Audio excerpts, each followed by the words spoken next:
One of the reasons that I created a true crime channel, a dedicated channel for, well, actual crimes, no matter how gruesome, is that there are topics that I really didn't want to cover in the body language guy. You know that the body language guy is pretty much anything goes, right?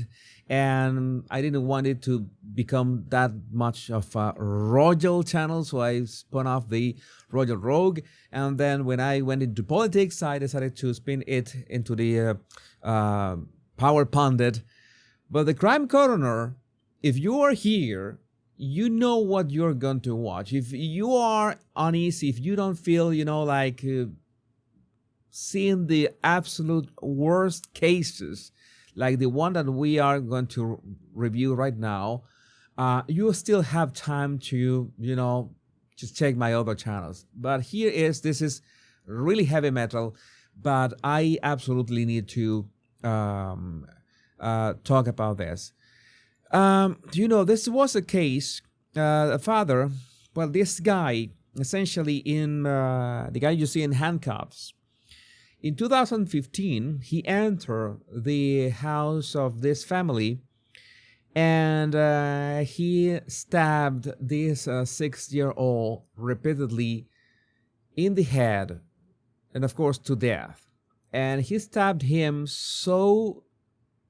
with so much force that the blade of the knife was bent.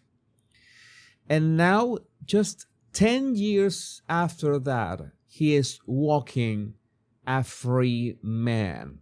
Because, one, he was deemed insane. You know how that works, right? And after 10 years, he was sentenced to 20 years in 2018. But, after this time, they said, because of good conduct. Okay, I think that's the term. A nice conduct or whatever, he was released. Breaking is not unexpected that the father of the kid says he will kill the man who broke into his Kentucky home and stabbed his 6-year-old boy to death after he was released from prison, having served just half his sentence. The boy's father says, "I've had my talks with God. I told the court, if I ever cross paths with him, I will kill the man. I will kill him where he stands." Who could blame him? The most tragic part of this is that the guy was holding the man, after he had killed his son, he was holding the man, waiting for the police to arrive, believing that, the justice system was going to do something. He could have, and the problem is that most likely, when you take a look at color, sadly, we have to talk about that. That if the father had, taken justice into his own hands, it would have been like multiple life sentences for him because, poor, misunderstood,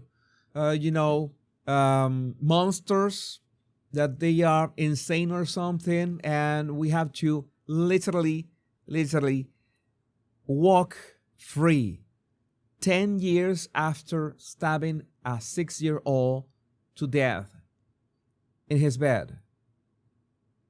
You understand what we are talking about, right? The level, the absurdity. Who is in charge of this? And then, of course, there are all sorts of opinions, like Matt Walsh. This demon broke into a house and stabbed a child to death 10 years ago, and as of today, he is walking free. This cannot be allowed to continue. Arrest the judge who let him free. Arrest the judge who allowed him to be found not guilty of murder by reason of quote-unquote insanity. Insanity is what happened in the United States, with these people walking free, with this monster roaming among people. He's going to do it again. It's that simple. That's going to happen.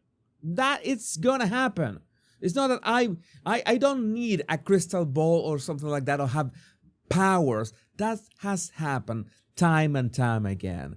That happened to Irina Sarutska. That happened to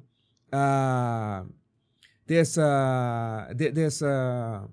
other girl that I made a video about her. I'm sorry, I forgot her name. This has happened so many times that they get arrested many times, and he got convicted for this. How can this monster walk free? Is my question. How this is not justice. This cannot be called justice. This cannot be like this. People will say that Trump doesn't have the authority. It doesn't matter. Do it anyway. It's worth having a constitutional crisis over this. We simply cannot have these judges releasing murderous animals onto the public. People are dying. It has to stop. Do what needs to be done to stop it. Either we allow the scumbag judges and prosecutors to hold us all hostage by intentionally flooding our communities with psychotic murderous monsters. If he's insane, if he's insane, and that's why you had this, little sentence of just 20 years, and you reduce it to 10 years, how do you release an insane monster on the streets? Again, I don't understand. Explain to me like I have, like my mother took too much Tylenol when I hadn't been born yet. Well, we decide that we simply cannot allow it anymore. I vote for the latter option. The outrageous fact is that if this father does what he has threatened to do and delivers the justice that the system refuses to deliver, he will be punished 10 times more severely than the filth who murdered his son. That's how backwards our system is. You know that Matt Walsh can be harsh, but I think that he's falling short. And I endorse him 100% on his words. Brody and Kath, these are the Kentucky Parole Board members who oversaw this decision. You should call them and let them know how you feel. Kentucky Parole Board number, there you have on the screen. I have no words. Just give them a call if you're in Kentucky. I think that maybe you want to feel safer. You want to be safe. You have to do something about that because they will make sure to do the DI justice, do the minority justice. The kind of justice that is two-tier. One justice for them, another justice for us. Adam Smith said it best. Mercy to the guilty is cruelty to the innocent. By letting these psychopaths back out on the streets, the Democrats become complicit in the crimes they inevitably commit. And you remember, the leftist judges must be held responsible. This is Teresa A. Stokes, the one who just released the Carlos Brown, the one who stabbed Irina Sarutska after being catch and release like 14 times, 13 times, it doesn't matter, to be treated in the same mental facility that she is the director of or owner of. Or so that this huge conflict of interest, and you can see that, I don't know. I better shut my mouth right now. I'm going to say something that is not... That is even too much for this channel, the crime coroner. When judges release predators back onto the street, says Hines, they become accomplices in the crime. Accountability has to extend to the bench or the system will keep producing dead children.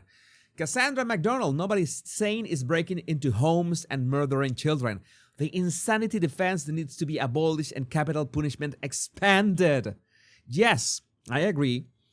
The whole concept of insanity and mental deficiency being defenses needs to be de jure disposed of.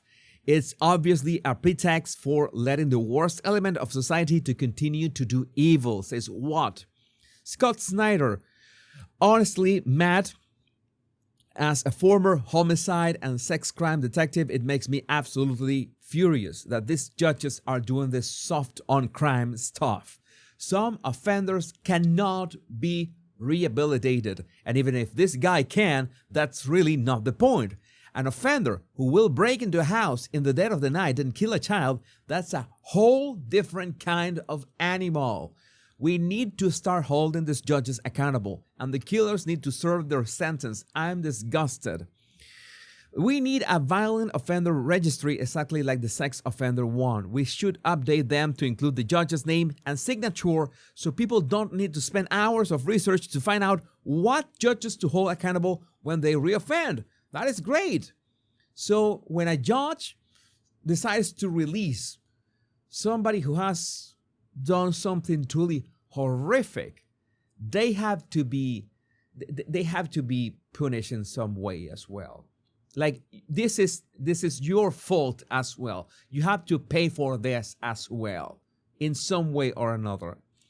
No doubt this father would get a lifer if he happened to bump into the perp and carry out his promise. It's Scott T. Let's